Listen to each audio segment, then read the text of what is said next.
Question पढ़ते हैं। Most outbreak of paralytic poliomyelitis are due to, देखिएगा सिंपल सा क्वेश्चन यहां पर है। पैरालाइटिक आप सबको पता होगा पोलियोमाइलाइटिस क्या होता है। जनरली अपन इसको पोलियो कहते हैं। क्या कहते हैं? जनरली पोलियो कहते हैं, जो कि जनरली पोलियो वायरस के कारण से होता है। पोलियो वायरस के कारण से होता है, जो कि स्पेशली आरएनए वायरस होता है। सबको पता होगा, जिसको नहीं पता याद रखिएगा दोस्तों, काफी इंपॉर्टेंट है। यहां पर कॉन्सेप्ट भी तैयार कर रहा हूं मैं, परेशान मत होइएगा। आपका पूरा ब्लॉक मोल्ड करके रख दूंगा, पूरा ब्लॉक है मोल्ड करके घोल कर पिला दूंगा, लेकिन कंसंट्रेशन के साथ बने रहिएगा। काफी सारी चीजें यहां पर बताई जाएगी, चलेगा।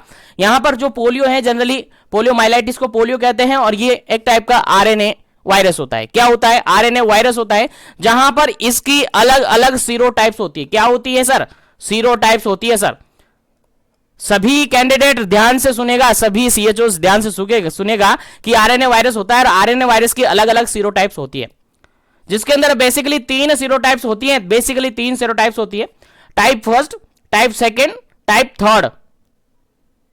अब यहां पर क्वेश्चन आपसे यह किया गया है कि बेसिकली आप ये बताइए कि जो मोस्ट कॉमनली आउटब्रेक होता है पोलियो के अंदर, पैरालाइसिस का, पैरालाइटिक जो होता है, सबसे मोस्ट कॉमन किस टाइप का सीरोलॉजिकल आरएनए करता है?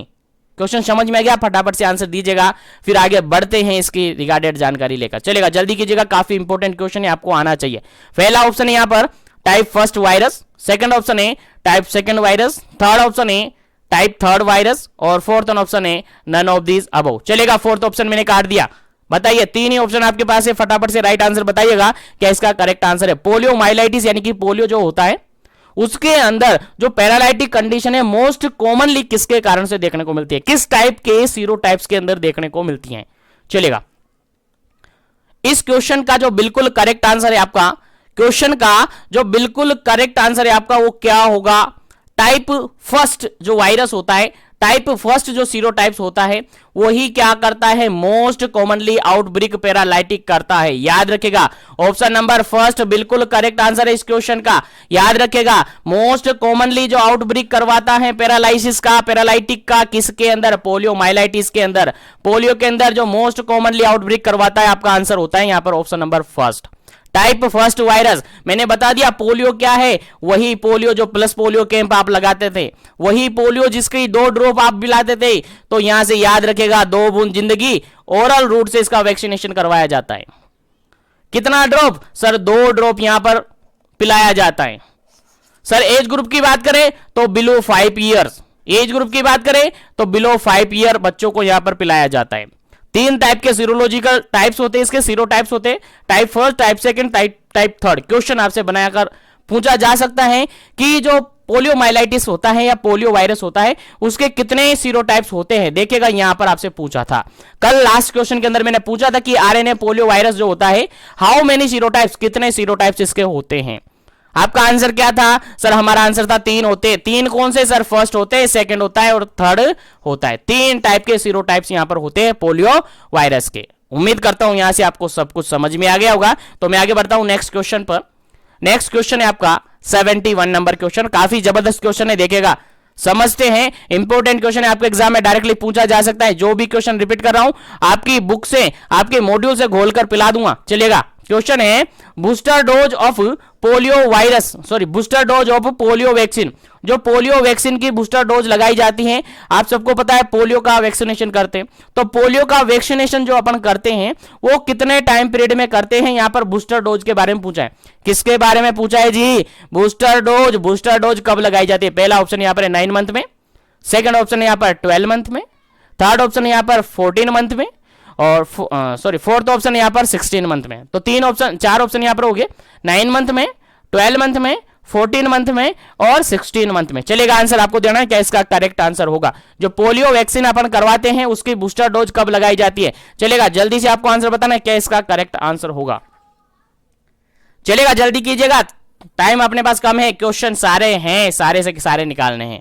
चलेगा, जल्दी से आपको आंसर देना है क्या इसका करेक्ट आंसर होगा। इसकी बूस्टर डोज कब लगाई जाती है जी? फटाफट से आंसर दे दीजिएगा, क्या इसका करेक्ट आंसर होगा। चलिए, इसकी बूस्टर डोज की बात करें तो ऑप्शन नंबर बूस्टर डोज की अपन बात करें तो ऑप्शन नंबर डी बिल्कुल करेक्ट आंसर है। 16 वीक में 16 मंथ में लगाया जाता है। कितने?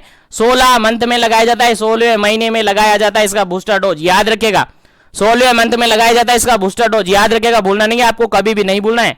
चलेगा, अगर अपन बात करें इसकी वायरस की, वैक्सीन की बात करें तो इसकी वैक्सीन पर आपने इसकी वैक्सीन की वायल देखी होगी, आपने वैक्सीन की वायल देखी होगी। वैक्सीन वायल पर यहां पर एक ऐसा यहां पर एक मॉनिटर लगा रहता है, आप सबने देखा होगा, ऐसा मॉनिटर लगा रहता है, आप सबने देखा होगा। ये होता है आपका वीवीएम, नाम सुना होगा आपने, वीवीएम होता है। सर वीवीएम बोले तो सर वैक्सीन वायल मॉनिटर क्या होता है? Vaccine vial monitor. यहां पर वैक्सीन की जो वायल होती है उस पर लगा रहता है एक मॉनिटर, जिसको कहते हैं vaccine vial monitor.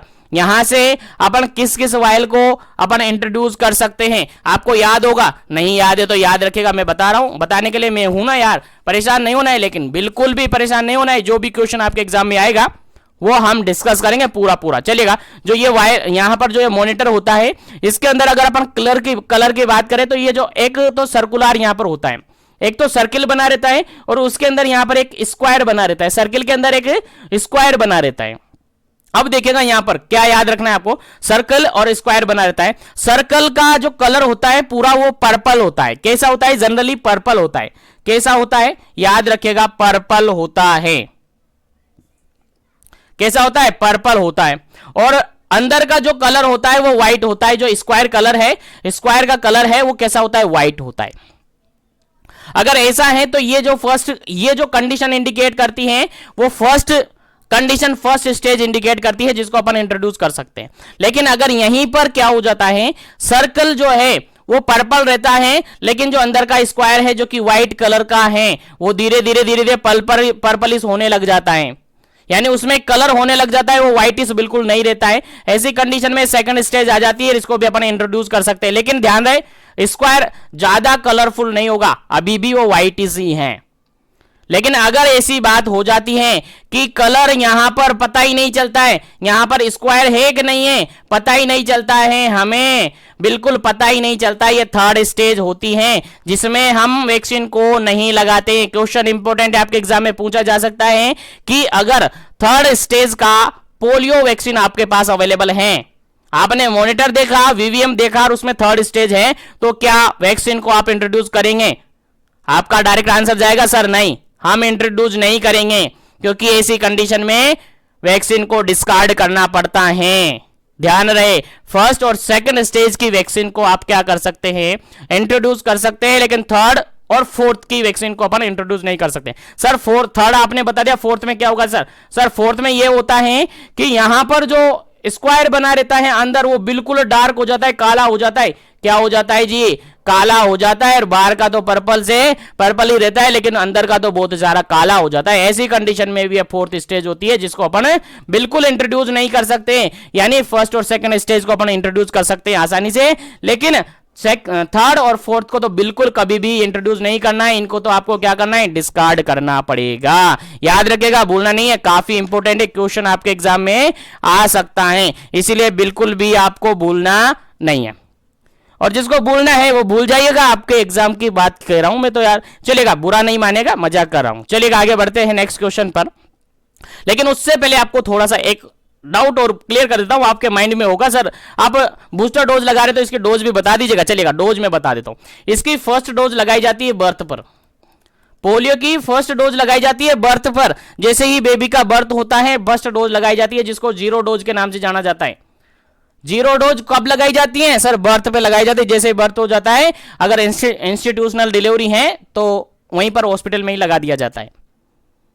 Sir first dose की अगर बात करें, जीरो डोज के बाद फर्स्ट डोज की अगर अपन बात करें तो फर्स्ट डोज लगाई जाती है आपकी 6 वीक पर, याद रहे, भूलना नहीं है। सेकंड डोज लगाई जाती है आपकी 10 वीक पर, याद रहे, भूलना नहीं है। थर्ड डोज लगाई जाती है आपकी कब? 16 के बाद 14 वीक पर, याद रहे, भूलना नहीं है। और यहां पर फिफ्थ डोज होती है, जिसको बूस्टर डोज कहते हैं। क्या कहते हैं जी? बूस्टर डोज कहते हैं। और बूस्टर डोज लगाई जाती है आपकी 16 से लेकर 24 वीक में।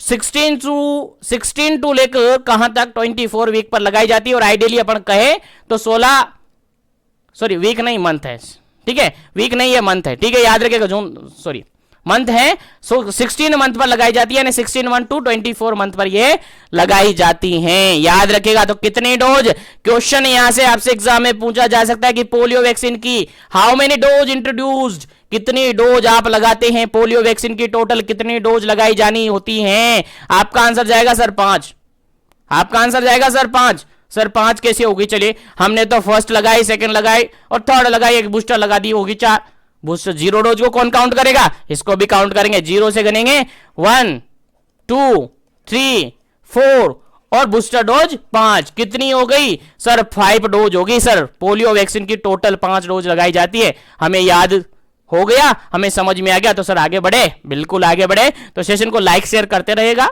और जो भी कैंडिडेट नए ज्वाइन होते हैं चैनल पर, वो चैनल को जरूर से सब्सक्राइब कर ले ताकि इसी तरीके से कंटिन्यू सेशन मिले उनको।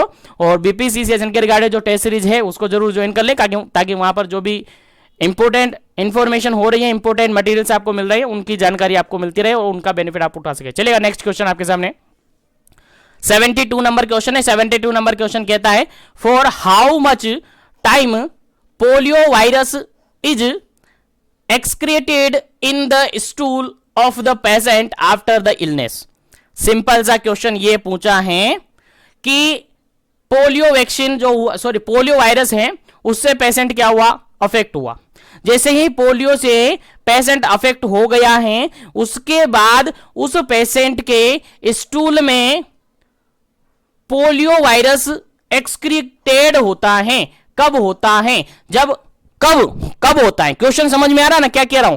क्वेश्चन ये कह रहा है, मान के चलेगा ये कोई पेशेंट है, अभी पेशेंट नहीं है, इसके अंदर पोलियो वायरस घुस गया, पोलियो वायरस ने इसके अंदर एंट्री की, एंट्री करने के बाद कितने टाइम पीरियड बाद में ये पोलियो वायरस उसके स्टूल के साथ पास आउट होगा। आपको याद होगा पोलियो वायरस ट्रांसमिट किससे होता है सर, ओरोफिकल रूट से होता है, ओरोफिकल रूट से होता है, याद रखिएगा, इंपॉर्टेंट क्वेश्चन एग्जाम में पूछा हुआ है, इंपॉर्टेंट क्वेश्चन है आपके एग्जाम में पूछा हुआ है कि जो पोलियो वायरस होता है वो ट्रांसमिट होता है थ्रू द फीको ओरल रूट्स के द्वारा, फीको ओरल रूट से वो क्या होता है, ट्रांसमिट होता है। अब पेशेंट ट्रांसमिट कैसे होगा, पेशेंट के अंदर घुस गया, पेशेंट बन गया, उसके अंदर क्लिनिकल फीचर आ गए, अब उसके स्टूल के अंदर पोलियो वायरस कितने टाइम पीरियड के बाद एक्सक्रीट आउट होने लगेगा। क्वेश्चन समझ में आ गया। अब आंसर दीजिएगा, पहला ऑप्शन यहां पर 2 to 5 डेज, सेकंड ऑप्शन है 6 to 5 डेज, थर्ड ऑप्शन है 2 to 5 डेज और सॉरी 2 to 5 वीक है, और फोर्थ ऑप्शन है 6 to 8 वीक। चलेगा, आंसर आपको देना है, क्या इसका करेक्ट आंसर होगा, जल्दी कीजिएगा, क्या इसका करेक्ट आंसर होगा। कितने दिन बाद पोलियो वायरस पेशेंट के स्टूल में देखने को मिलता है। क्वेश्चन इजीली आपको समझ में आ गया होगा, तो आंसर आपको देना है। चलेगा, जल्दी कीजिएगा ताकि आगे बढ़े नेक्स्ट क्वेश्चन पर। चलेगा, इस क्वेश्चन का बिल्कुल राइट आंसर है आपका option number D, option number D बिल्कुल राइट आंसर है। जैसे ही पोलियो का वायरस या पोलियो वायरस किसी पर्सन हेल्दी पर्सन के अंदर एंट्री करता है, हेल्दी पर्सन के अंदर एंट्री करता है कौन, polio virus, polio virus healthy person के अंदर एंट्री की, एंट्री करने के बाद उसके अंदर 6 से लेकर 8 वीक के बाद जो वायरस है वो उसके स्टूल के साथ पास होने लगता है और उसके थ्रू फिर ये ट्रांसमिट होने लगता है। क्या होने लगता है, इसका ट्रांसमिशन होने लगता है। याद रखिए कितना वीक, 6 से लेकर 8 वीक, यानी समथिंग मान के चलिएगा 2 महीने, 1.5 महीने से लेकर 2 महीने यहां पर ये ट्रांसमिट होता है। चलिएगा, उम्मीद करता हूं समझ में आ गया होगा। चलिएगा आगे बढ़ता हूं नेक्स्ट क्वेश्चन पर। नेक्स्ट क्वेश्चन है आपका 73 नंबर क्वेश्चन। 73 नंबर क्वेश्चन क्या कहता है, देखिएगा, आईवीपी सर, व्हाट आईवीपी, क्या होता है आईवीपी, बताते हैं अभी, रोकिए। Along with the OPV is given, sir अब पता चल गया आईपीवी है, ओपीवी के साथ है, मतलब कि आईपीवी ओरल पोलियो वैक्सीन है, तो यहां पर आईपीवी क्या होगा, इनएक्टिवेटेड पोलियो वैक्सीन। याद रखिएगा, इनएक्टिवेटेड पोलियो वैक्सीन या इनएक्टिवेटेड वैक्सीन, याद रखिएगा, भूलना नहीं है, याद रखिएगा, बिल्कुल भूलना नहीं है। आईपीवी नहीं है, सॉरी आईपीवी होता है, आईवीपी नहीं, आईपीवी होता है, थोड़ा टाइपिंग मिस्टेक है, याद रखिएगा। IPv oral polio vaccine, oral polio vaccine. चलेगा, क्वेश्चन यहां पर सिंपल सा ये पूछा है कि जो आईपीवी लगाते हैं, आईपीवी मतलब inactivated polio vaccine along with the OPV, oral polio vaccine at time. Question समझ में आ रहा है? क्वेश्चन ये कह रहे हैं हम ओपीवी लगाते हैं, ओरल पोलियो वैक्सीन लगाते हैं, कैसे? ओरली हम बच्चे को पिलाते हैं ड्रॉप के थ्रू, लेकिन जैसे जैसे टाइम एडवांस होता जा रहा है कुछ ना कुछ एडवांसमेंट होता जा रहा है, यानी ओपीवी के जैसे ही पोलियो वैक्सीन के अंदर ही जो पोलियो वायरस के अगेंस्ट वैक्सीन है उसी के अंदर एक और वैक्सीन नई बनाई गई है जिसको आईपीवी कहा गया है, आईपीवी कहा गया है, इन एक्टिवेटेड पोलियो वैक्सीन। ओपीवी का रूट क्या है? ओरल है सर। आईपीवी का रूट क्या है? ये आपको याद रखना है। आईपीवी का रूट क्या है? ये आपको याद रखना है, बिल्कुल भी भूलना नहीं है। आईपीवी को जनरली आईएम दिया जाता है। कैसे दिया जाता है? आईएम रूट से दिया जाता है, बिल्कुल भी भूलना नहीं है। वही एंटेरोलेटरल थाई, आप सबको पता है, anterolateral aspect of mid thigh, वो जो लगाते हैं वही है, ठीक है। तो यहां पर ओपीवी के साथ आईपीवी भी नया एडवांसमेंट हो चुका है, दोनों ही पोलियो के रिगार्डेड प्रिवेंशन देता है। ओपीवी को ओरली दिया जाता है, आईपीवी को आईएम दिया जाता है। तो क्वेश्चन यहां पर यह पूछा है कि ओपीवी के साथ आईपीवी लगाई जाती है, कितने टाइम पीरियड में लगाई जाती है? क्वेश्चन समझ में आ गया? यानी ओपीवी के 0 डोज के साथ लगाई जाती हैं, या फिर ओपीवी के फर्स्ट डोज के साथ लगाई जाती हैं, या फिर ओपीवी के सेकंड डोज के साथ लगाई जाती हैं, या फिर ओपीवी के थर्ड डोज के साथ लगाई जाती हैं। चलिएगा, आंसर आप देना है, आंसर आपको देना है। क्या इसका करेक्ट आंसर होगा? जल्दी से आपको आंसर देना है, फटाफट से कीजिएगा, क्या इसका करेक्ट आंसर होगा। चलिएगा, यहां पर अगर बात करें अपन आईपीवी की अगर यहां पर अपन बात करते हैं तो ओपीवी के थर्ड डोज के साथ लगाई जाता है, ओपीवी के थर्ड डोज के साथ लगाई जाती है। और थर्ड डोज आप सबको पता है कब लगाई जाती है? सर थर्ड डोज लगाई जाती है 14 वीक पर, 14 वीक पर ओपीवी की थर्ड डोज लगाई जाती है।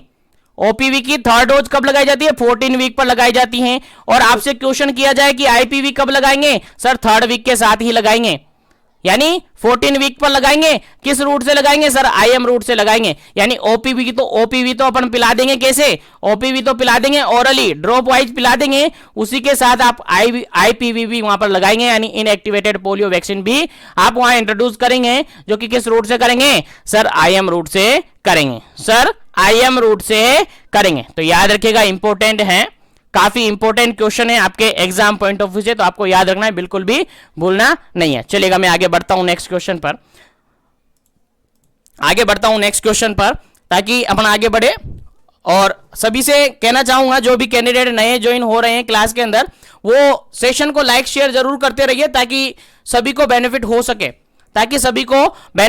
और सभी इन सेशन का बेनिफिट उठा सके, क्योंकि मेरा टारगेट ये है कि सब इन सेशन को ले सके और आसानी से इजीली पास हो सके, यही मेरा मोटिव है। तो ज्यादा से ज्यादा लाइक शेयर करते रहेगा। चलेगा, नेक्स्ट क्वेश्चन की बात करते हैं। नेक्स्ट क्वेश्चन है आपके सामने, काफी इंपॉर्टेंट क्वेश्चन है, देखिएगा 74 नंबर क्वेश्चन है। इन विच डिजीज कॉप्लिक स्पॉट अकर, देखिएगा सब जानते होंगे इस क्वेश्चन को सब जानते होंगे, और उम्मीद है बार बार रिपीट होता है, और उम्मीद है आपके एग्जाम में भी रिपीट हो सकता है, इसलिए याद रखिएगा। कॉप्लिक जो स्पॉट होता है जनरली किस डिजीज के अंदर देखा जाता है? चलिएगा, जल्दी से आपको आंसर देना है, क्या इसका करेक्ट आंसर है। जो कॉप्लिक स्पॉट होता है वो जनरली किस डिजीज के अंदर देखा जाता है? पहला ऑप्शन यहां पर है पर्टुसिस के अंदर देखा जाता है, सेकंड ऑप्शन यहां पर है मीजल्स के अंदर देखा जाता है, थर्ड ऑप्शन है जापानीज एंसेफेलाइटिस के अंदर देखा जाता है, फोर्थ ऑप्शन है डिप्थीरिया के अंदर देखा जाता है। चलिएगा, जल्दी से आपको आंसर बताना है, क्या इसका करेक्ट आंसर है, फिर आपको आंसर भी बताया जाएगा और इसके रिगार्डेड जानकारी भी दी जाएगी।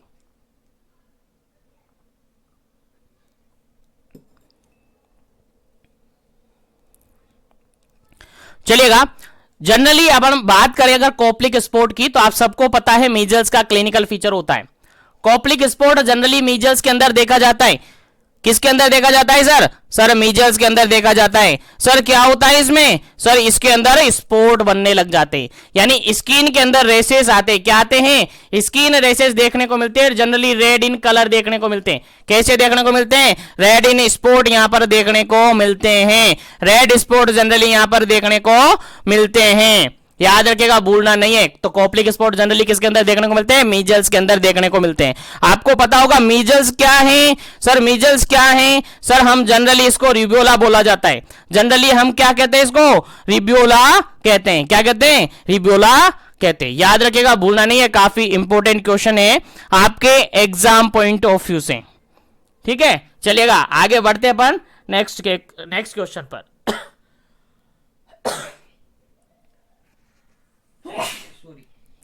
चलेगा, नेक्स्ट क्वेश्चन की बात करते हैं। और जनरली ये वायरस से ट्रांसमिट होने वाला इन्फेक्शन है, याद रखिएगा, भूलना नहीं है, काफी इंपॉर्टेंट है। नेक्स्ट क्वेश्चन की बात करते हैं। अब नेक्स्ट क्वेश्चन की बात करते हैं। क्वेश्चन यहां पर सिंपल सा 75 नंबर क्वेश्चन है। क्वेश्चन कहता है on which days skin rashes appear in measles. देखेगा, जो कॉप्लिक स्पॉट अभी अपन ने बात की जनरली मीजल्स के अंदर देखने को मिलता है। आप सबको याद होगा, नहीं याद है तो याद रखिएगा, मैं बता रहा हूं ना आपको, बिल्कुल विश्वास रखिएगा, मीजल्स के अंदर ही देखने को मिलता है और के अंदर नहीं देखने को मिलता। तो यहां पर जो स्किन रेसेस देखने को मिलते हैं जनरली मीजल्स के अंदर, वो किस दिन देखने को मिलते हैं? क्या इन्फेक्शन के सेकंड डे पर देखने को मिलता है? क्या स्किन क्या मतलब इन्फेक्शन के थर्ड डे पर देखने को मिलता है? या फिर इस इन्फेक्शन के फोर्थ डे पर देखने को मिलता है? या फिर इन्फेक्शन के फिफ्थ डे पर देखने को मिलता है? चलेगा, आंसर आपको देना है। क्या इसका करेक्ट आंसर है? जनरली मीजल्स जो इन्फेक्शन होता है, जो कि एक वायरल इन्फेक्शन होता है, जनरली मीजल्स यानी कि रिबोला का जो इन्फेक्शन होता है जनरली क्या होता है? वायरस इन्फेक्शन होता है। कैसा इन्फेक्शन? वायरस इन्फेक्शन है। जनरली जो मीजल्स के अंदर स्किन देखने को मिलता है, स्किन रेसेस जो देखने को मिलता है, या कॉप्लिक स्पॉट जो देखने को मिलता है, जनरली किस डे पर देखने को मिलता है? इसका आपका करेक्ट आंसर होगा option number C. Option number C बिल्कुल करेक्ट आंसर होगा। फोर्थ डे पर स्किन रेसेस देखने को मिलते हैं। क्या? फोर्थ डे पर स्किन रेसेस जनरली देखने को मिलते हैं। इंपॉर्टेंट है, आपको याद रखना है, भूलना नहीं है। चलेगा, आगे बढ़ता हूं मैं नेक्स्ट क्वेश्चन पर।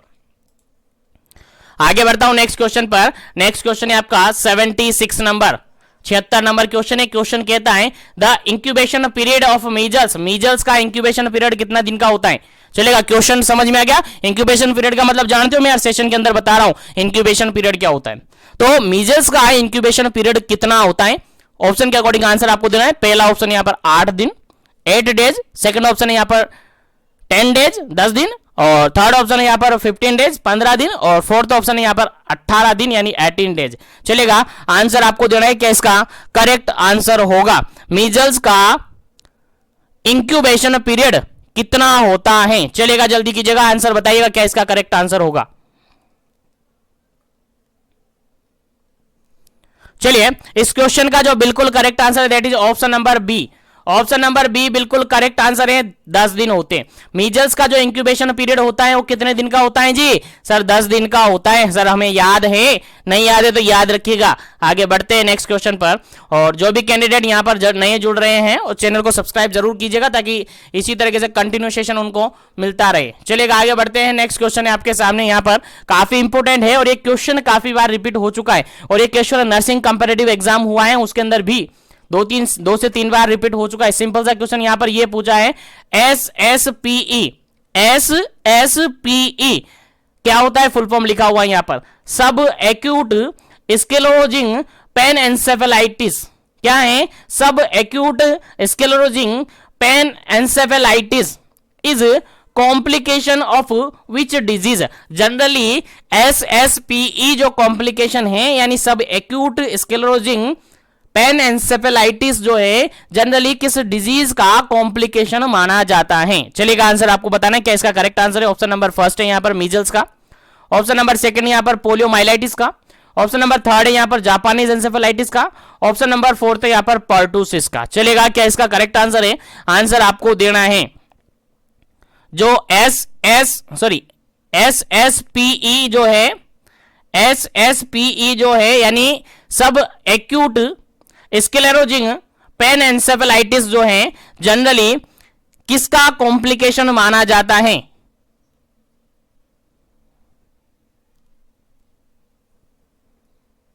चलेगा, यहां पर अगर अपन बात करें तो इस क्वेश्चन का जो बिल्कुल राइट आंसर है आपका ऑप्शन नंबर फर्स्ट, मीजल्स बिल्कुल करेक्ट आंसर है। मीजल्स का ही कॉम्प्लिकेशन होता है subacute sclerosing pen encephalitis यानी SSPE।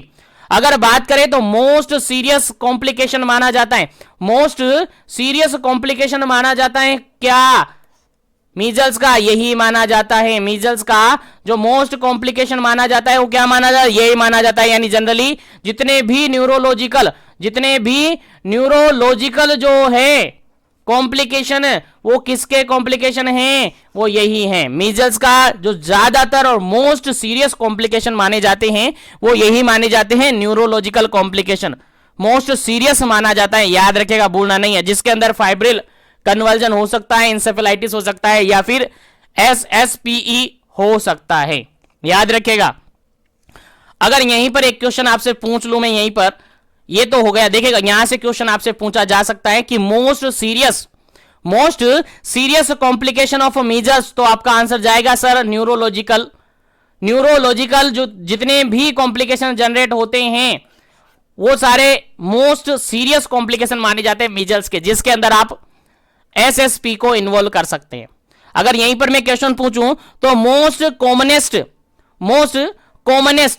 कॉमनेस्ट यानी कि कॉमनली होने वाला कॉम्प्लिकेशन, मीजल्स का कॉमनली जनरेट होने वाला कॉम्प्लिकेशन कौन सा है, तो सर आपका आंसर क्या जाएगा, सर आपका आंसर जाएगा न्यूमोनिया। क्या जाएगा, न्यूमोनिया। याद रखिएगा, इंपॉर्टेंट क्वेश्चन है।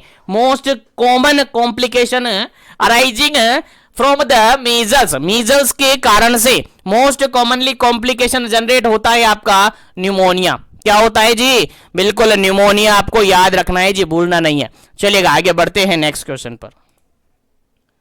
नेक्स्ट क्वेश्चन है आपका BCG। लेकिन एक क्वेश्चन अपन यहीं पर डिस्कस कर लेते, चलेगा, यहीं पर आपको बता देता हूं। यहीं पर आपसे पूछा जा सकता है कि मीजल्स का जो ट्रांसमिशन रूट होता है, मीजल्स जो ट्रांसमिट होता है उसका ट्रांसमिशन जनरली किसके थ्रू होता है, मीजल्स ट्रांसमिशन जनरली किसके थ्रू होता है। सर आपका आंसर जाएगा सर डायरेक्ट कॉन्टेक्ट से जाएगा क्या, सर डायरेक्ट कॉन्टेक्ट से जाएगा क्या, सर आपका आंसर जाएगा जनरली ड्रॉपलेट मेथड से या एयरबोर्न से ये क्या होता है, ट्रांसमिट होता है जी। क्यों, क्योंकि सर मीजल्स जो है जनरली रेस्पिरेटरी ट्रैक्ट का इंफेक्शन है, RTI है। याद रखिएगा, भूलना नहीं है। जनरली अगर यहां पर कहें तो कफिंग स्नीजिंग के थ्रू जो भी फॉर्मेट्स वगैरह जाते हैं, एयरबोर्न ड्रॉप के थ्रू जो भी जाते हैं, अनअफेक्टेड यानी हेल्दी पर्सन के पास चले जाएंगे, हेल्दी पर्सन में ट्रांसमिट हो जाते हैं और उसको मीजल्स हो जाता है, जिसका इंक्यूबेशन पीरियड जनरली 10 दिन माना जाता है और उसके अंदर सारे क्लिनिकल फीचर धीरे धीरे देखने को मिलते हैं और 4th डे पर उसको स्पॉट यानी रेसेस देखने को मिलने लग जाते हैं। चलेगा आगे बढ़ते हैं। अब नेक्स्ट क्वेश्चन है आपका 78 नंबर क्वेश्चन, और सिंपल सा क्वेश्चन है यार, सबको पता होगा, सिंपल सा यार सबको पता होगा, क्योंकि प्रीवियसली क्वेश्चन सेशन के अंदर इसके बारे में अपने डिस्कस किया था। BCG वैक्सीन को जनरली किसके अंदर डाइल्यूट किया जाता है। क्वेश्चन सिंपल सा ये पूछा है, BCG वैक्सीन को जनरली डाइल्यूट किसके अंदर किया जाता है। जनरली आप सबको बताया, मैंने पहले प्रीवियसली क्लासेस के अंदर भी बताया कि जो BCG वैक्सीन होता है जनरली पाउडर इन फॉर्म में अवेलेबल होता है। किस फॉर्म में अवेलेबल होता है, पाउडर इन फॉर्म में अवेलेबल होता है। तो पाउडर इन फॉर्म में अवेलेबल है तो इसके लिए सॉल्यूशन की जरूरत पड़ेगी, इसको घोलना पड़ेगा यार। किससे घोलेंगे, चलेगा आंसर आपको बताना है। पहला ऑप्शन यहां पर नॉर्मल सलाइन, सेकंड ऑप्शन है स्टीराइल वाटर, थर्ड ऑप्शन है प्लेन वाटर, फोर्थ ऑप्शन है यहां पर वार्म वाटर। चलेगा, जल्दी से आपको आंसर देना है, क्या इसका करेक्ट आंसर होगा।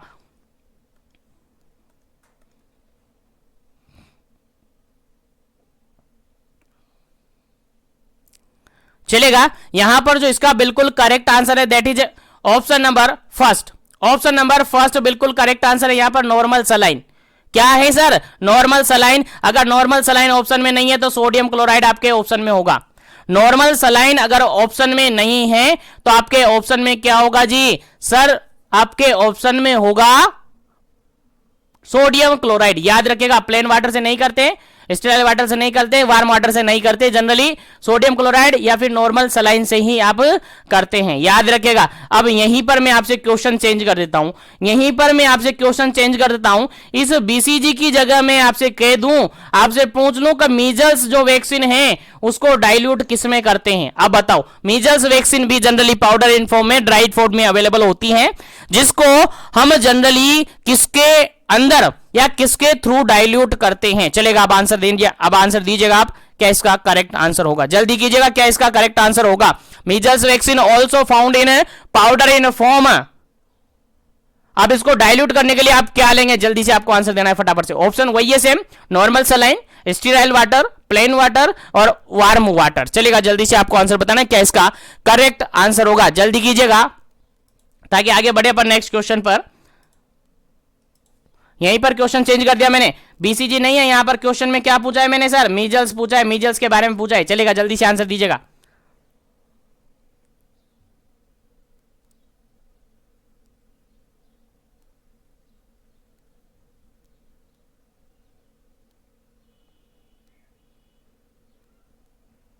चलेगा, अगर इस क्वेश्चन का राइट आंसर अपन देखें तो ऑप्शन नंबर बी बिल्कुल करेक्ट आंसर। यहां पर स्टीराइल वाटर से यहां पर क्या करते हैं, मीजल्स वैक्सीन को क्या करते हैं, डाइल्यूट करते हैं। याद रखिएगा, भूलना नहीं है बिल्कुल भी। किससे करते हैं डाइल्यूट, सर स्टीराइल वाटर से करते हैं जी, बिल्कुल आपको याद होना चाहिए, इंपॉर्टेंट है, बिल्कुल भी आपको भूलना नहीं है। चलेगा, थोड़ा सा मैं आपको बता देता हूं, बिल्कुल मीजल्स वैक्सीन के रिगार्डेड आपको थोड़ा सा बता देता हूं ताकि आपको याद रहे। बिल्कुल थोड़ा सा जान लो, बाकी आप तो समझदार हो, आप सबको पता है। चलेगा, नेक्स्ट यहां पर देखिएगा, मीजल्स वैक्सीन के रिगार्डेड अपन जानकारी ले रहे हैं। और मीजल्स वैक्सीन के रिगार्डेड आपको जानकारी ये याद रखनी है कि मीजल्स वैक्सीन जनरली जो होती हैं वो पाउडर इन फॉर्म में होती हैं, यानी ड्राई फॉर्म में अवेलेबल होती हैं। किस फॉर्म में होती हैं जी, सर ड्राई फॉर्म में अवेलेबल होती है। अगर बात करें इसको डाइल्यूट करते हैं किससे, सर डाइल्यूट करने के लिए इसमें क्या मिलाया जाता है जी, स्टीराइल वाटर मिलाया जाता है जी, बिल्कुल याद रखिएगा। किसके प्रिवेंशन के लिए, सर मीजल्स के लिए, मीजल्स के प्रिवेंशन यानी रिबोला के लिए, यानी कॉप्लिक स्पॉट जनरली देखने को मिलता है। याद रखिएगा, भूलना नहीं है, इंपॉर्टेंट है। चलेगा, अगर बात करें तो इसका रूट अगर अपन देखें तो एससी रूट से इसको लगाया जाता है, सब क्यूटानियस रूट से इसको लगाया जाता है, जनरली सब क्यूटानियस रूट से लगाया जाता है, याद रखिएगा। उसके अलावा अपर राइट आर्म पर लगाया जाता है, कहां लगाया जाता है जी, अपर राइट आर्म पर, याद रखिएगा। यहां से आपको एक क्वेश्चन और याद आ रहा होगा, सर अपर राइट आर्म पर तो एक वैक्सीन और लगाया जाता है, एक वैक्सीन और लगाया जाता है, आपको याद हो बीसीजी वैक्सीन लगाया जाता है। क्या राइट पर लगाया जाता है क्या, नहीं सर, वो तो लेफ्ट अपर आर्म पर लगाया जाता है सर, याद है हमें, लेफ्ट अपर आर्म पर लगाया जाता है। उसका रूट तो सर एससी नहीं होता है, उसका रूट तो आईडी होता है, लेकिन कंफ्यूजन करने के लिए आपके रिगार्डेड ऐसे क्वेश्चन डाले जाते हैं, इसलिए यहीं से क्लासिफिकेशन, यहीं से क्लेरिफाई डिफरेंशिएट कर देता हूं कि मीजल्स वैक्सीन को सबक्यूटेनियस रूट से लगाया जाता है और राइट अपर आर्म पर लगाया जाता है, लेकिन जो बीसीजी वैक्सीन को होता है उसको आईडी रूट इंट्राडर्मल रूट से लगाया जाता है और लेफ्ट अपर आर्म पर लगाया जाता है। बिल्कुल याद रखिएगा, भूलना नहीं है, काफी इंपॉर्टेंट है, याद रखिएगा। चलेगा, अगर बात करें तो मीजल्स वैक्सीन की बेसिकली 2 डोज होती है। मीजल्स वैक्सीन के रिगार्डेड बेसिकली 2 डोज लगाई जाती है। कितनी डोज लगाई जाती है जी, सर 2 डोज लगाई जाती है। सर कितना लगाते हैं, सर पहली डोज लगाई जाती है, यहां पर पहली डोज लगाई जाती है 9 से लेकर 12 महीने के अंदर, 9 से लेकर 12 महीने के अंदर पहली डोज लगाई जाती है। सेकंड डोज की बात करें तो ये 16 मंथ से लेकर 24 मंथ तक लगाई जाती है, यानी पहली डोज 9 मंथ से लेकर 12 मंथ में लगाई जाती हैं। दूसरी डोज यानी सेकंड डोज जो होती है वो लगाई जाती है आपकी 16 टू 24 मंथ पे। याद रखिएगा, 9 मंथ से लेकर 12 मंथ में फर्स्ट डोज और 16 मंथ से लेकर 24 मंथ में सेकंड डोज लगाई जाती है। यहीं से आपको मैक्सिमम एज लिमिट पूछी जा सकती है। मीजल्स वैक्सीन को मैक्सिमम एज लिमिट जनरली अपन कहे तो 5 साल तक लगाई जाती है, 5 साल के बाद इसको जनरली सिंगली नहीं लगाया जाता है। याद रखिएगा, इंपॉर्टेंट क्वेश्चन है, आपके एग्जाम में पूछा जा सकता है। अगर अपन यहां पर इसका अमाउंट पूछ ले तो कितना लगाया जाता है जी, 0.5 ml लगाया जाता है जी, बिल्कुल याद होना चाहिए, बिल्कुल भूलना नहीं है। तो उम्मीद है यहां तक आपको समझ में आ गया होगा, और यहां समझ में आ गया तो चलिए वापस से चलते हैं अपने क्वेश्चन सेशन पर। चलेगा, नेक्स्ट क्वेश्चन आपका है 79 नंबर क्वेश्चन है। 79 नंबर क्वेश्चन कहता है measles vaccine is given as soon as possible after the completion of. चलेगा, क्वेश्चन सिंपल सा ये पूछा है कि मीजल्स वैक्सीन को जनरली कितने मंथ पर लगाया जाता है, कितने मंथ के कंप्लीशन के बाद, कितना मंथ कंप्लीट होना चाहिए उसके बाद मीजल्स वैक्सीन को लगाया जाता है, और कंसंट्रेशन के साथ होंगे तो भी आपका आंसर आ जाएगा बिल्कुल, क्योंकि मैंने बता दिया है ऑलरेडी। चलेगा, पहला ऑप्शन यहां पर 6 मंथ, सेकंड ऑप्शन है 9 मंथ, थर्ड ऑप्शन यहां पर 12 मंथ और फोर्थ ऑप्शन यहां पर 14 मंथ। चलेगा, क्या इसका करेक्ट आंसर होगा, जल्दी कीजिएगा। चलिए इस क्वेश्चन का जो बिल्कुल राइट आंसर है दैट इज बी ऑप्शन है, बिल्कुल करेक्ट आंसर है। 9 मंथ पर जैसे ही 9 मंथ कंप्लीट होता है इसकी डोज लगाई जाती है, जैसे ही 9 मंथ कंप्लीट हो जाता है इसका डोज लगा दिया जाता है। याद रखिएगा कंप्लीशन ऑफ 9 मंथ। जनरली कितने डोज लगाए जाते हैं सर मीजल्स के? सर 2 डोज लगाए जाते हैं। अभी आपने बता दिया सर, अभी आपने बता दिया 2 डोज लगाई जाती है। सर कब कब लगाई जाती है? सर 1 डोज लगाई जाती है 9 महीने से लेकर 12 मंथ के बीच में लगाई जाती है जनरली। दूसरी डोज लगाई जाती है 16 मंथ से लेकर 24 मंथ के बीच में, 16 टू 24 मंथ के अंदर लगाई जाती है। सर बेसिकली 2 डोज आपको याद रखनी है और यहीं से क्वेश्चन आपको याद होना चाहिए। चलिएगा आगे बढ़ते हैं नेक्स्ट क्वेश्चन पर, आगे बढ़ते हैं नेक्स्ट क्वेश्चन पर। नेक्स्ट क्वेश्चन सिंपल सा यहां पर ये है, another name of serum hepatitis. जो सीरम हिपेटाइटिस होती है उसका अदर नेम क्या है, या किसका अदर नेम है सीरम हिपेटाइटिस? सीरम हिपेटाइटिस किसको कहते हैं? हिपेटाइटिस से क्या समझे सर? हिपेटाइटिस से हम समझे कि हिपेट मतलब कि लीवर, लीवर से रिगार्डेड इंफेक्शन है, लीवर से रिगार्डेड इंफेक्शन है। और लीवर से रिगार्डेड इंफेक्शन अलग अलग तरीके से होते हैं सर। ए होता है हिपेटाइटिस ए होता है, हिपेटाइटिस बी होता है, हिपेटाइटिस सी होता है, हिपेटाइटिस ई होता है। इस तरीके से हिपेटाइटिस अलग अलग तरीके के यहां पर देखने को आपको मिलते हैं। ठीक है, तो यहां से आपसे क्वेश्चन सिंपल सा ये पूछा है कि सीरम हिपेटाइटिस किसको कहते हैं? क्या ए को कहते हैं, क्या बी को कहते हैं, क्या सी को कहते हैं, क्या ई को कहते हैं? Hepatitis A B C D, चलिए sorry A B C E 4 option आपके पास है, फटाफट से आंसर दीजिएगा। सीरम हिपेटाइटिस किस हिपेटाइटिस को कहा जाता है? आंसर आपको देना है फटाफट से।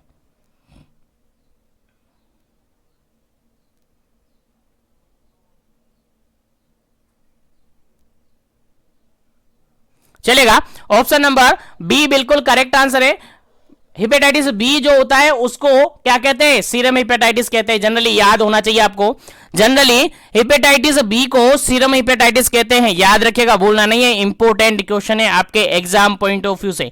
चलेगा आगे बढ़ते हैं नेक्स्ट क्वेश्चन पर।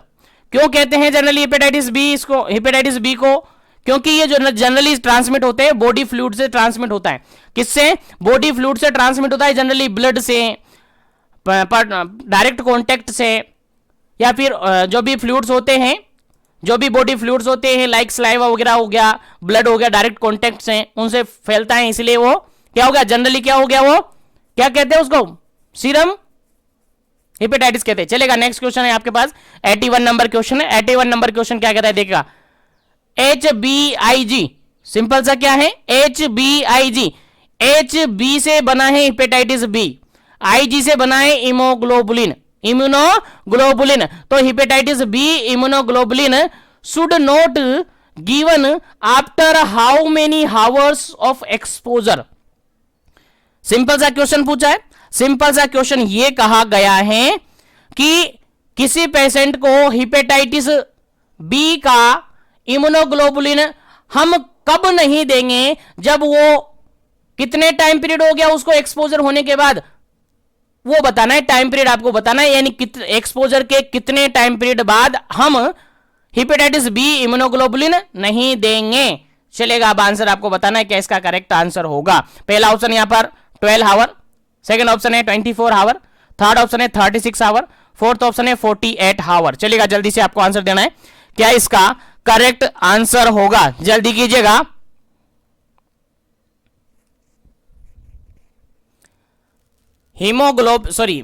हिपेटाइटिस बी इम्यूनोग्लोबुलिन हम किस पेशेंट को नहीं देंगे जो कि एक्सपोजर का इतना टाइम पीरियड पार हो गया है, यानी आर पार हो गया है। चलेगा, जल्दी से आपको आंसर देना है क्या इसका करेक्ट आंसर होगा।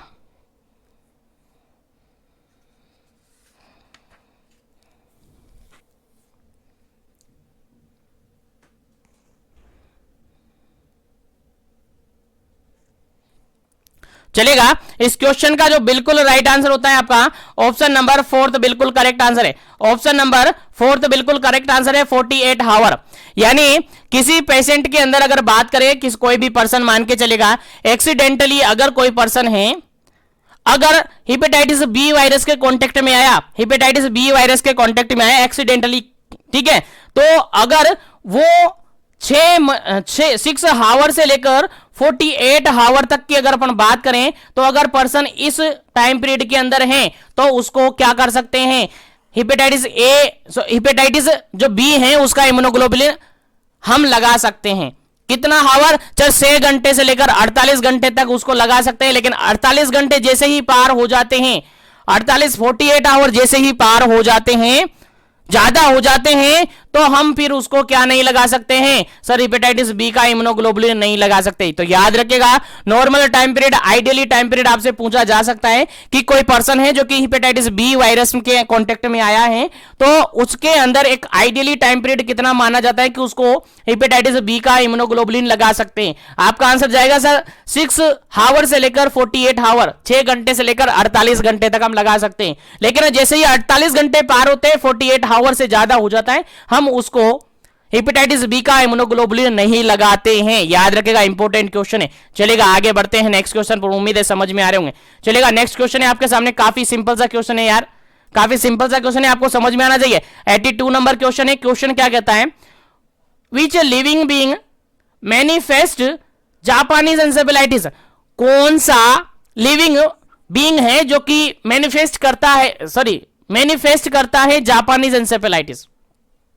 सिंपल सा क्वेश्चन समझ में आ गया? सिंपल सा क्वेश्चन ये है कि जनरली जितने भी एनिमल्स होते हैं उनके अंदर, जितने भी एनिमल्स होते हैं उनके अंदर जापानीज एंसेफेलाइटिस के रिगार्डेड, जापानीज एंसेफेलाइटिस अगर इंफेक्शन होता है जो कि एक जूनोटिक इंफेक्शन है, जापानीज एंसेफेलाइटिस के रिगार्डेड अगर इंफेक्शन होता है जो कि एक जूनोटिक इंफेक्शन है, तो उसके अंदर किसी भी प्रकार के कोई क्लिनिकल फीचर देखने को नहीं मिलते हैं।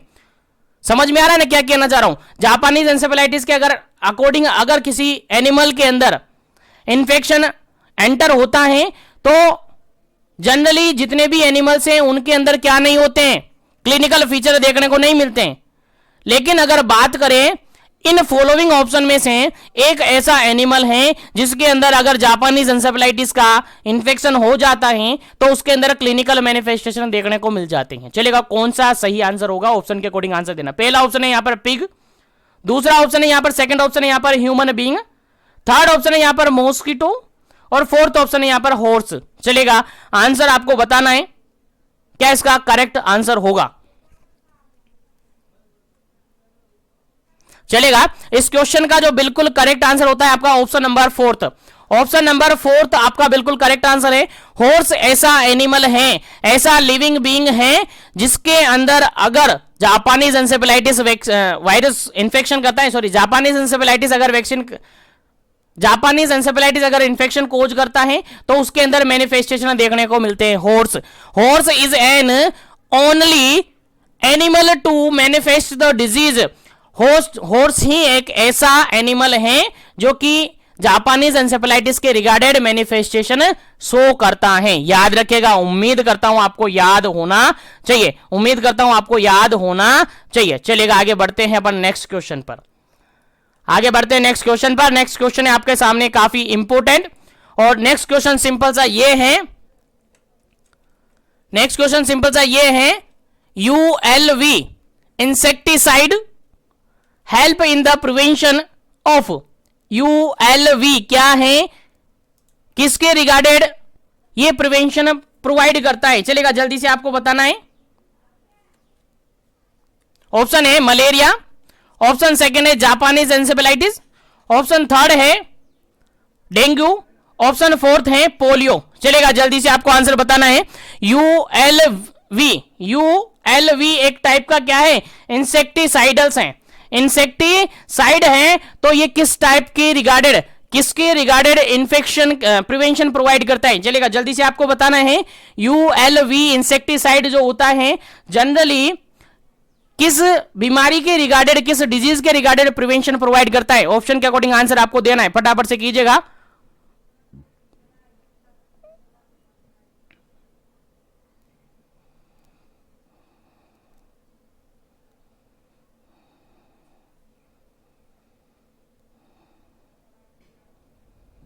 चलेगा, इस क्वेश्चन का जो बिल्कुल करेक्ट आंसर होगा आपका, इस क्वेश्चन का जो बिल्कुल करेक्ट आंसर होगा that is option number B बिल्कुल करेक्ट आंसर होगा।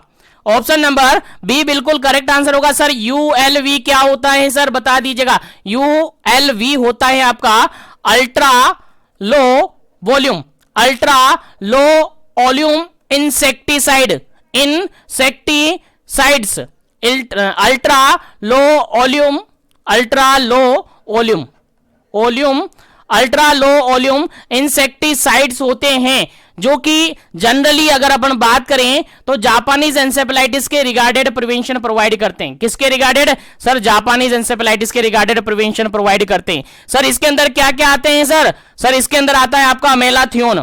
क्या आता है जी? मेलाथियोन। मेलाथियोन सर हमने कहीं ना कहीं पढ़ा था सर, आपको याद होगा, पढ़ा था कि नहीं पढ़ा था सर? हाँ कहीं तो पढ़ा था सर। सर मलेरिया के प्रिवेंशन के रिगार्डेड भी पढ़ा था हमने। कहां पढ़ा था? मलेरिया के रिगार्डेड, मलेरिया के रिगार्डेड प्रिवेंशन, जो हमने प्रिवेंटिव मीजर्स हमने पढ़े थे। क्या पढ़े थे? प्रिवेंशन के रिगार्डेड अलग अलग मीजर्स पढ़े थे। तीन टाइप के मीजर्स हमने पढ़े थे, anti adult, anti larval, personal, उसके अंदर पढ़े थे। हाँ सर वही है, बिल्कुल आपको याद रखना है। यहां पर आंसर क्या हो गया सर? Japanese encephalitis. लो, यहां पर अल्ट्रा लो वॉल्यूम इंसेक्टिसाइड होता है, जनरली जो काम करता है, प्रिवेंशन देता है, वो जापानीज एंसेफेलाइटिस के रिगार्डेड देता है। अगर बात करें यहां पर ऑप्शन में नहीं होता जापानीज एंसेफेलाइटिस, तो फिर आप आंसर लगा सकते थे मलेरिया, लेकिन जापानीज एंसेफेलाइटिस यहां पर फर्स्ट प्रायोरिटी में आप आंसर बताते हैं। चलिएगा आगे बढ़ते हैं, नेक्स्ट क्वेश्चन पर आगे बढ़ते हैं। उम्मीद करता हूं जो भी क्वेश्चन समझ में आ रहे हैं, जो भी क्वेश्चन बताए जा रहे हैं, बिल्कुल आपको इजीली समझ में आ रहे होंगे। चलिएगा नेक्स्ट क्वेश्चन की बात करते हैं। तो नेक्स्ट क्वेश्चन है आपका, Japanese encephalitis vaccination is present in how many type. Simple सा क्वेश्चन ये पूछा है, जापानीज एंसेफेलाइटिस की अगर अपन बात करें तो इसकी कितनी टाइप की वैक्सीन अवेलेबल हैं? जल्दी से आपको आंसर बताना है, क्या इसका करेक्ट आंसर होगा? जापानीज एंसेफेलाइटिस के रिगार्डेड आपसे क्वेश्चन किया जा रहा है, फटाफट से आंसर आपको देना है। जापानीज एंसेफेलाइटिस के रिगार्डेड कितनी वैक्सीनेशन अवेलेबल हैं? आंसर आपको बताना है फटाफट से। ऑप्शन है फर्स्ट 1, बी ऑप्शन है 2 यानी 2, सी ऑप्शन है 3 और डी ऑप्शन यहां पर 4। चलेगा जल्दी से आपको आंसर बताना है, क्या इसका करेक्ट आंसर होगा? क्या इसका करेक्ट आंसर होगा? जापानीज एंसेफेलाइटिस वैक्सीनेशन कितने टाइप से प्रेजेंट है? How many types are present of Japanese vaccination? चलेगा, इस क्वेश्चन का जो बिल्कुल करेक्ट आंसर है आपका option number 3, option number C बिल्कुल करेक्ट आंसर है। 3 टाइप की यहां पर जनरली वैक्सीनेशन अवेलेबल है। 3 टाइप की जनरली वैक्सीन यहां पर अवेलेबल है। कौन कौन सी? सर पहली होती है सर माउस, याद रखेगा, नोट करते रहेगा, नोटबुक साथ में रखेगा ताकि नोट करते रहे, क्योंकि ये क्वेश्चन आपको कोई नहीं बताएगा, क्योंकि ये काफी इंपॉर्टेंट क्वेश्चन है, आपके एग्जाम में डायरेक्टली पूछे जा सकते हैं। आपके मॉड्यूल्स को बिल्कुल तोड़ मरोड़ के निचोड़ कर निकाले हुए क्वेश्चन है, बिल्कुल फिल्टर करके क्वेश्चन निकाले। चलेगा, यहां पर अगर बात करें, अपन बात करें जापानीज वैक्सीनेशन, जापानीज एंसेफेलाइटिस के रिगार्डेड वैक्सीनेशन की, तो बेसिकली 3 टाइप्स इसके होते हैं। कितने टाइप्स होते हैं सर?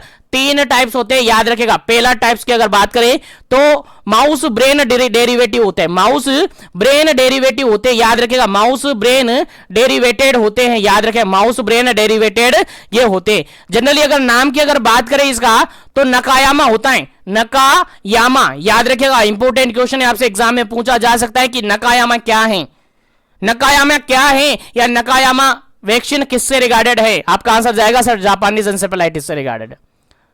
तो याद रखेगा यहां पर क्या है? नकायामा। एक और अगर बात करें इसकी, तो ये होती है, एक और बात करें तो ये होती है बीजिंग स्ट्रेन, बीजिंग स्ट्रेन, ये भी क्या होती है? आपकी माउस ब्रेन डेरिवेटिव है, माउस ब्रेन डेरिवेटिव के अंदर ये आती हैं। तो पहली वैक्सीन हो गई आपकी जापानीज एंसेफेलाइटिस के रिगार्डेड, पहली वैक्सीन आपकी हो गई यहां पर, क्या हो गई? माउस ब्रेन डेरिवेटिव, जो कि नकायामा है और बीजिंग स्ट्रेन है। अगर सेकंड की बात करें, पहली कंप्लीट, सेकंड की अगर अपन बात करें तो सेकंड होती है सेल कल्चर डेरिवेटिव।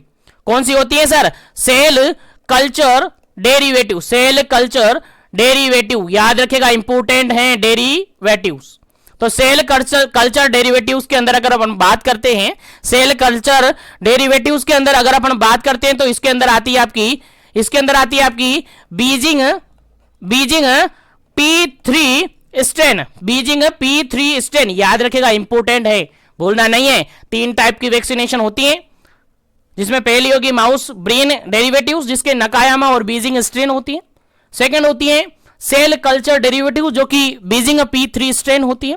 और थर्ड होती है यहां पर लाइव एटेन्यूटेड वैक्सीन। क्या सी होती है? थर्ड यहां पर होती है आपकी live attenuated vaccine, live attenuated attenuated vaccine, याद रखेगा इंपॉर्टेंट है, लाइव एटेन्यूटेड वैक्सीन जो कि जनरली SA14 और 2 करके आती है, जनरली SA14 2 करके ये जनरली आती हैं, जिसका जनरली अगर बात करें इंडिया के अंदर जनरली 1 साल के इंटरवल पर इसका फर्स्ट बूस्टर डोज लगाया जाता है, जनरली याद रखिएगा बूस्टर डोज लगाया जाता है, बिल्कुल याद होनी चाहिए। तो यहां से क्वेश्चन ये आपको याद हो गया होगा, नोट आपने कर लिया होगा, जिसने नहीं किया है फटाफट से स्क्रीनशॉट ले लीजिएगा ताकि आपको इससे रिगार्डेड इंफॉर्मेशन मिलती रहे। चलेगा, इस क्वेश्चन का बिल्कुल करेक्ट आंसर क्या होगा, सॉरी क्वेश्चन का करेक्ट आंसर मैंने बता दिया, सॉरी क्वेश्चन का करेक्ट आंसर मैंने बता दिया, क्या होगा, ऑप्शन नंबर सी हो गया। जापानीज एंसेफेलाइटिस के रिगार्डेड 3 वैक्सीनेशन अवेलेबल हैं, 3 वैक्सीन अवेलेबल है। पहली वैक्सीनेशन होती है दैट इज माउस डेरिवेटिव्स होती है जिसको नकायामा या बीजिंग स्ट्रेन कहते हैं। सेकंड होती है सेल कल्चर डेरिवेटिव्स जिसको बीजिंग P3 स्ट्रेन कहते हैं। और फोर्थ यहां पर होती है लाइव एटेन्यूटेड वैक्सीन जिसको SA करके 14-14-2 करके ये आती है, जिसका एक बूस्टर डोज लगाया जाता है, याद रखिएगा इंपॉर्टेंट है, फटाफट से स्क्रीनशॉट ले लीजिएगा। और आगे बढ़ते हैं अपन नेक्स्ट सेशन में, सॉरी नेक्स्ट क्वेश्चन पर। उम्मीद करते हैं सेशन समझ में आ रहा होगा, तो सेशन को ज्यादा से ज्यादा लाइक कीजिएगा, ज्यादा से ज्यादा शेयर कीजिएगा ताकि तभी सभी तक सेशन पहुंचे और सभी इन सेशन का बेनिफिट उठा सके, क्योंकि मेरा मोटिव है सभी इन सेशन का बेनिफिट उठा सके, सभी इन सेशन को पढ़ सके। चलेगा, नेक्स्ट क्वेश्चन की बात अगर अपन करें, नेक्स्ट क्वेश्चन यहां पर amplifier host of Japanese encephalitis is, Japanese encephalitis के रिगार्डेड एम्पलीफायर होस्ट कौन सा है? चलेगा, आंसर आपको बताना है, जापानीज एंसेफेलाइटिस के रिगार्डेड एम्पलीफायर होस्ट कौन सा है, आंसर आपको देना है, फटाफट से आंसर आपको दीजिएगा।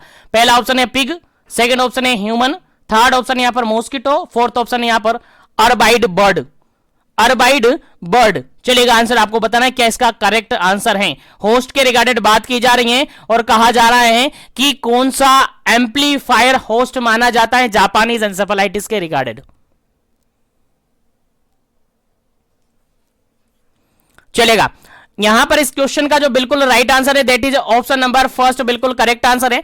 एम्पलीफायर होस्ट की अगर बात करते हैं जापानीज एंसेफेलाइटिस के रिगार्डेड दैट इज आपका पिग होता है, दैट इज क्या होता है, पिग। तो याद रखिएगा जापानीज एंसेफेलाइटिस के रिगार्डेड अगर एम्पलीफायर होस्ट की बात करें तो पिग आपका आंसर होगा, क्या होगा सर, पिग आपका आंसर होगा। उम्मीद करता हूं आपको याद रहेगा। चलिएगा, आगे बढ़ते हैं नेक्स्ट क्वेश्चन पर। नेक्स्ट क्वेश्चन क्या कहता है, 86 नंबर क्वेश्चन है, सिंपल सा क्वेश्चन है, काफी इंपॉर्टेंट है। क्वेश्चन कहता है आपका 86 नंबर क्वेश्चन है, incidental dead and host of Japanese encephalitis is, question simple सा ये पूछा है कि इंसिडेंटली डेड एंड होस्ट है। अभी थोड़ी देर पहले कौन सा होस्ट पढ़ा था सर हमने, सर एम्पलीफायर होस्ट पढ़ा था, क्या पढ़ा था सर, कौन सा होस्ट पढ़ा था सर, एम्पलीफायर होस्ट पढ़ा था जो कि कौन था सर, पिग था, याद रखेगा। लेकिन अब क्या बात की जा रही है, डेड एंड होस्ट की बात की जा रही है, और dead and host Japanese encephalitis के रिगार्डेड डेड एंड होस्ट कौन है, आंसर आपको देना है। पहला ऑप्शन यहां पर हॉर्स, सेकंड ऑप्शन है यहां पर पिग, थर्ड ऑप्शन यहां पर ह्यूमन और फोर्थ ऑप्शन यहां पर बर्ड। चलेगा, आंसर आपको देना है क्या इसका करेक्ट आंसर होगा।